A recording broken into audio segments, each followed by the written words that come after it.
સમયના માપનની વાત કરીએ, એમાં પણ ટૂંક નોંધ લખો.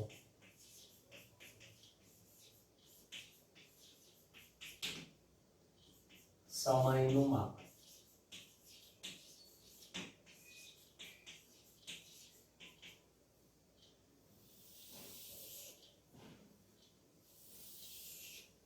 ટાઈમ મેઝરમેન્ટ, સમયનું માપન.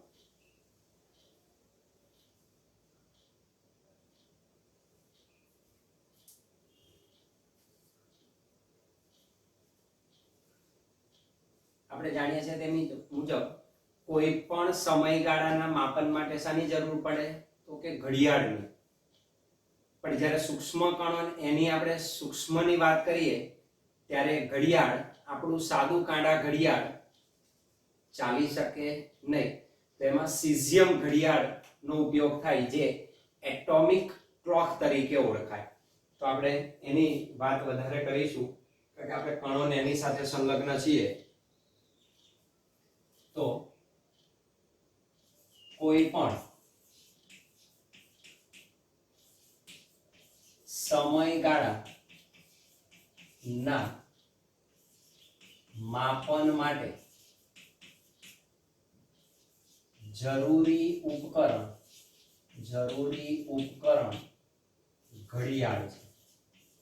Is a watch. તો આપણે સીઝિયમ ઘડિયાળનો ઉપયોગ કરીશું સમયના પરમાણ્વીય માનક તરીકે. પરમાણુની કક્ષામાં તમારે અતિ સૂક્ષ્મ ટાઈમિંગનો વિચાર કરવો હોય તો સીઝિયમ ઘડિયાળ અથવા એટોમિક ક્લોક નો હવે આપણે વિચાર કરવાનો છે, જેમાં સીઝિયમ પરમાણુમાં આવર્ત રીતે દોલનો કણોના શું થતા હોય? શક્ય બને. તો આવર્ત દોલનો સીઝિયમ પરમાણુમાં એના થતા હોય, એના આધારે આપણે મેઝરમેન્ટ કરી શકીએ, જે રાષ્ટ્રીય માનક તરીકે વપરાય છે આપણો ઇન્ડિયન સ્ટાન્ડર્ડ ટાઈમ IST. એના માટે સીઝિયમ ઘડિયાળનો ઉપયોગ થાય, એટોમિક ક્લોકનો ઉપયોગ થાય. આપણા ઘડિયાળ ન ચાલે. તો સમયના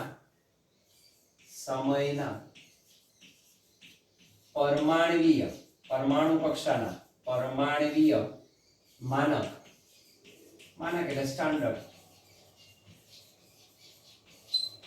એટોમિક સ્ટાન્ડર્ડ. તો સમયના પરમાણ્વીય માનક તરીકે સીઝિયમ ઘડિયાળ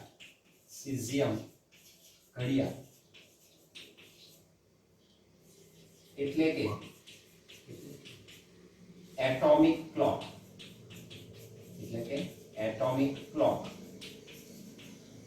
નો ઉપયોગ થાય છે. તો સમયના પરમાણ્વીય માનક તરીકે સીઝિયમ ઘડિયાળ એટલે કે એટોમિક ક્લોકનો ઉપયોગ થાય છે, જેમાં સીઝિયમના જે પરમાણુઓ છે એ આવર્ત રીતે દોલનો કરે. તો જેમાં સીઝિયમ પરમાણુમાં થતા આવર્ત દોલનો, સીઝિયમ પરમાણુમાં થતા આવર્ત દોલનો અથવા જે સીઝિયમ પરમાણુમાં થતા આવર્ત દોલનો પર રચાયેલ છે, એની રચનાના સિદ્ધાંત ઉપર થયેલી છે, અને તે રાષ્ટ્રીય માનક તરીકે, નેશનલ સ્ટાન્ડર્ડ તરીકે આ ઘડિયાળનો ઉપયોગ થાય, અને તે રાષ્ટ્રીય માનક તરીકે વપરાય છે. ઇન્ડિયન સ્ટાન્ડર્ડ ટાઈમ તરીકે આપણે સીઝિયમ ઘડિયાળ એટલે કે એટોમિક ક્લોકનો ઉપયોગ કરીએ છીએ. તો 1 સેકન્ડ કોને કહેવાય? તો આમાં 1 સેકન્ડને ડિફાઇન કરવામાં આવે છે આ સીઝિયમ એટોમિક ઘડિયાળના આધારે. તો સીઝિયમ એટોમિક ઘડિયાળમાં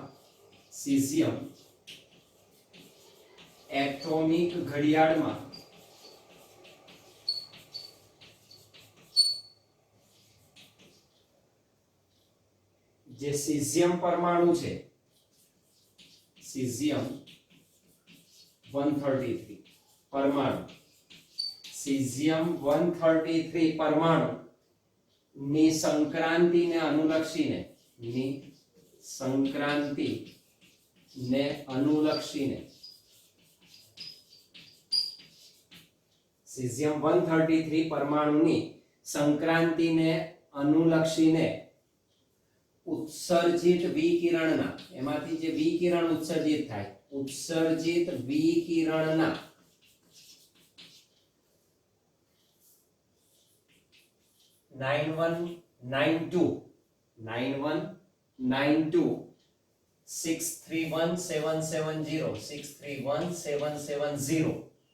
આટલા દોલનો લગભગ 9 અબજ, તો 9,192,631,770 પૂર્ણ દોલનો, ઉત્સર્જિત વિકિરણમાં આટલા પૂર્ણ દોલનો માટેનો જે સમયગાળો છે, માટેના સમયગાળાને 1 સેકન્ડ કહે છે. 1 સેકન્ડ ને આ રીતે વ્યાખ્યાયિત કરેલ છે. સીઝિયમ એટોમિક ઘડિયાળમાં સીઝિયમ 133 જે પરમાણુ છે એની સંક્રાંતિને અનુલક્ષીને જે વિકિરણ ઉત્સર્જિત થાય, એ વિકિરણ ઉત્સર્જનમાં આટલા પૂર્ણ દોલનો માટે જે સમય લે, that is equal to 1 second, એને 1 સેકન્ડ આપણે ગણી શકીએ. તો એ 1 સેકન્ડ તરીકે એને લેવામાં આવે છે. જુદા જુદા ઘડિયાળોમાં જુદી જુદી રીતે ગણતરી આપણે દર્શાવી શકીએ અને એ દોલનોનો સમયને શું કરે, નિયમન કરે. તો જુદા જુદા ઘડિયાળોમાં નિયમન જુદી જુદી રીતે થાય. આમાં કહ્યું તેમ ઉત્સર્જિત વિકિરણના આટલા દોલનોને આપણે નિયંત્રિત કરે છે સમયગાળા માટે. એવી જ રીતે આપણે કાંડા ઘડિયાળ, રિસ્ટ વોચની વાત કરીએ તો કાંડા ઘડિયાળમાં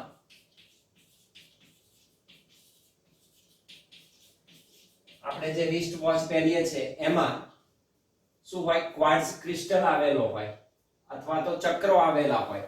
તો એ જે સંતુલન ચક્રના દોલનો છે એની મદદથી સમયનું નિયમન થાય. તો કાંડા ઘડિયાળમાં સંતુલન ચક્રો, કાંડા ઘડિયાળમાં સંતુલન ચક્રો એટલે કે સંતુલન જે ચક્ર છે, સંતુલન ચક્રના દોલનો એ સમયનું નિયમન કરે. ક્વાર્ટઝ ક્રિસ્ટલ છે, સ્ફટિક છે, ક્વાર્ટઝ ઘડિયાળમાં, આપણી ઘડિયાળોમાં મહદઅંશે ચક્રો ગયા એને બદલે શું આવે છે, ક્વાર્ટઝ ક્રિસ્ટલ સ્ફટિકનો ઉપયોગ કરવામાં આવે છે. ક્વાર્ટઝ ઘડિયાળમાં ક્વાર્ટઝ સ્ફટિક, એમાં ક્વાર્ટઝ જે સ્ફટિક હોય, ક્રિસ્ટલ હોય, એ ક્વાર્ટઝ સ્ફટિકના દોલનો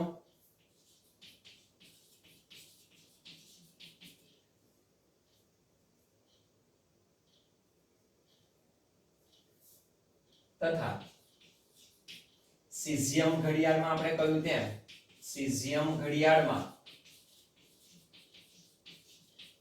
એનો જે પરમાણુ છે, તો સીઝિયમ આપણે અહીં લખ્યું છે સીઝિયમ પરમાણુના દોલનો. તો સીઝિયમ પરમાણુના દોલનો સમયનું નિયમન કરે છે, સમયનું નિયમન કરે છે. એનો કંટ્રોલ આના હાથમાં છે. ચક્ર દ્વારા થાય કાં તો સ્ફટિકના દોલનો દ્વારા થાય, પરમાણુના દોલનો દ્વારા થાય. તો ટાઈમનું જે કંટ્રોલ છે આખો જુદા ઘડિયાળોમાં જુદી જુદી રીતે આપેલો હોય છે. એટોમિક ક્લોક જે સીઝિયમ ઘડિયાળ છે, atomic clock is very accurate. Atomic clock ખૂબ જ ચોકસાઈ ધરાવે. એટોમિક ક્લોક ખૂબ જ ચોકસાઈ ધરાવે છે.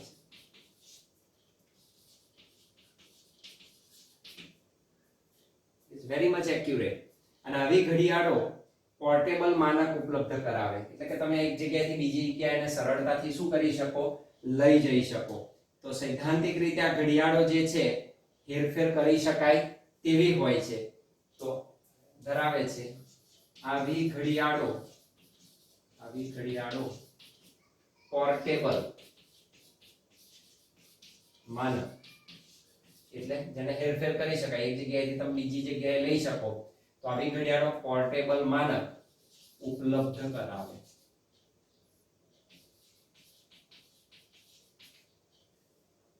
એના દ્વારા સરળતા મળે આપણને.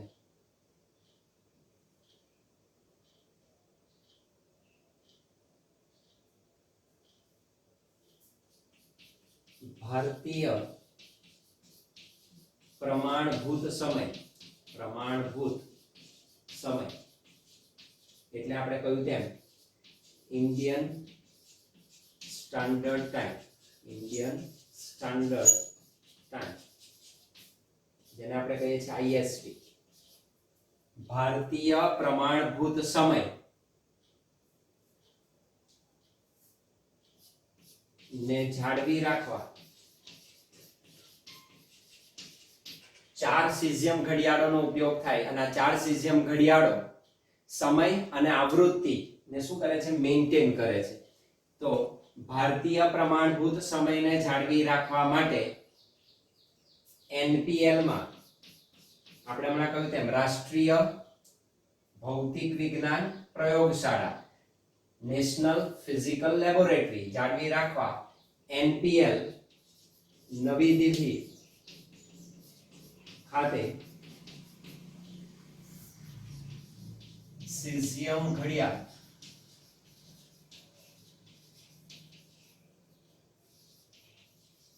રાખવામાં આવેલ છે. દરેક દેશમાં પોતપોતાની રીતે એનો સ્ટાન્ડર્ડ ટાઈમ જાળવી રાખવા માટેની આવી વ્યવસ્થા કરેલી હોય છે. જે NPL એની કરતા છે એ સંભાળે.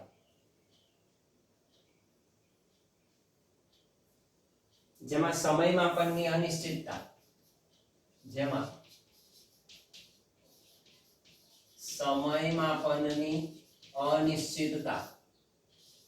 કેટલો અનિશ્ચિત માપી શકે?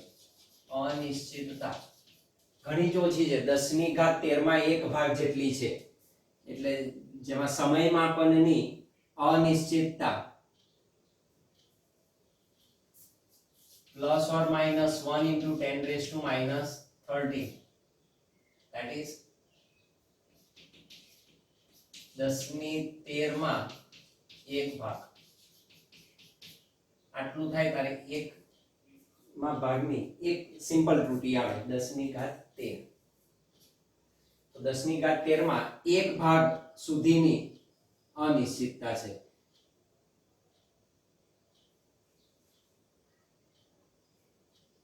એટલે આટલી અનિશ્ચિતતા મેળવી શકાય તેટલી ચોકસાઈ સીઝિયમ ઘડિયાળ ધરાવે છે. આટલી એક્યુરેટ છે. 10⁻³ માં 1 ભાગ જેટલી જ અનિશ્ચિતતા આવે તેટલી જ ચોકસાઈ એની કાર્યક્ષમતા સીઝિયમ ઘડિયાળ ધરાવે છે.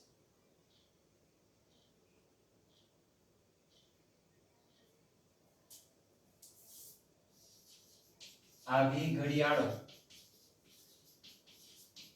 વર્ષમાં 3 માઇક્રોસેકન્ડ, કેટલી? 3 માઇક્રોસેકન્ડ, 3 into 10⁻⁻⁶ એક વર્ષમાં આવી ઘડિયાળો વર્ષમાં 3 માઇક્રોસેકન્ડ થી વધુ આગળ કે પાછળ થતી નથી. માઇક્રોસેકન્ડ થી વધુ કે ઓછી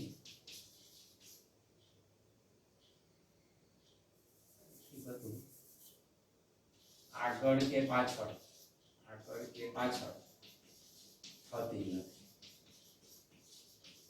પ્લસ ઓર માઇનસ 3 માઇક્રોસેકન્ડ, તો 1 સેકન્ડમાં આટલો ભાગ 3 માઇક્રો, 3 into 10⁻⁻⁶ એક વર્ષમાં આટલાથી વધારે આગળ કે પાછળ થતી નથી. અને એટલે લંબાઈના અંતરો જે તમે મેઝર કરે એના માપક્રમ, તો એ માપક્રમોને આ સેકન્ડના આધારે તમે નક્કી કરી શકો. તો લંબાઈના એસઆઈ એકમોને પ્રકાશ વડે 1 પ્રકાશની ઝડપ એટલે એટલા સેકન્ડમાં કાપેલ અંતર દ્વારા વ્યાખ્યાયિત કરવામાં આવે છે. આપેલ પ્રચંડ ચોકસાઈ, ખૂબ જ ચોક્કસ છે, પ્રચંડ ચોકસાઈને અનુલક્ષીને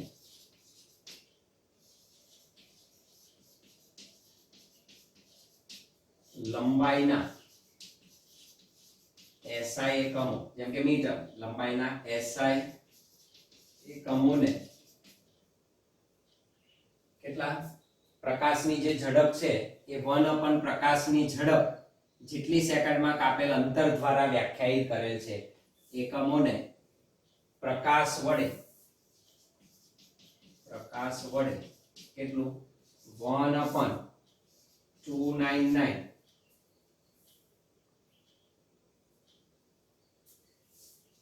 792,458 સેકન્ડ તમે લખી શકો 1/c સેકન્ડ, 3 × 10⁸ મીટર પર સેકન્ડ એમ કહેવાય. 3 × 10⁸ મીટર પર સેકન્ડ. તો આટલા લંબાઈના એસઆઈ એકમોને પ્રકાશ વડે આટલા સેકન્ડમાં કાપેલ અંતર વડે રજૂ કરી શકાય. તો પ્રકાશ આટલી સેકન્ડમાં 1/3 × 10⁸ લગભગ થાય 3 6 2 8, ધીસ ઇઝ નંબર 3 × 10⁸. એટલા વડે કાપેલ અંતર વડે એને શું કરી શકીએ આપણે? રજૂ કરી શકીએ છીએ. તો એના વડે રજૂ કરી શકાય.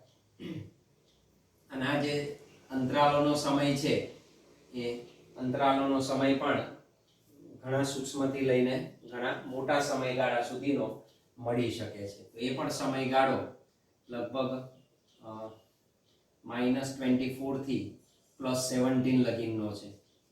એટલે અસ્થાયી કણના જીવનકાળથી વિશ્વના આયુષ્ય એના જીવન સુધીનો -24 થી લઈને 10⁻17 એટલે 10⁻41 ક્રમનો બધું જ થાય. તો એ જે માપક્રમનો વિસ્તાર છે ઘણો મોટો છે. તો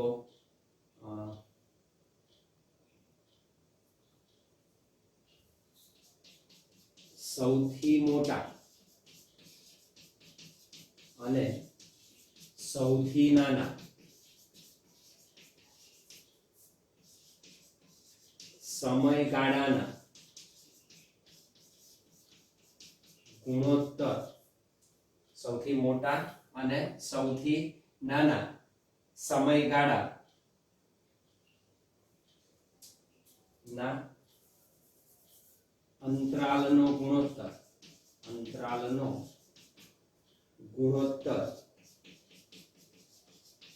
10⁻41 છે. દ્રવ્યમાન પણ આટલું, એટલે સૌથી મોટો સમયગાળો 10⁻17, સૌથી નાનો સમયગાળો 10⁻24, તો 10⁻17 ભાગ્યા 10⁻24 that is 10⁻41 આટલો વિસ્તાર નો અંતરાલ દર્શાવે છે. દ્રવ્યમાનમાં પણ આટલો વિસ્તાર છે, સમયમાં પણ આટલો વિસ્તાર છે અને લંબાઈમાં પણ આટલો વિસ્તાર છે. એનો અર્થ એમ થઈ ગયો કે કોઈક એવો સંયોગ હોવો જોઈએ કે જે માપક્રમનો વિસ્તાર છે કોઈ પણ લંબાઈ, દળ કે સમય એ મોટા અને નાનાના કેટલો મળે છે? 10⁻41. તો આ થયું તમારું સમયનું માપન દર્શાવે.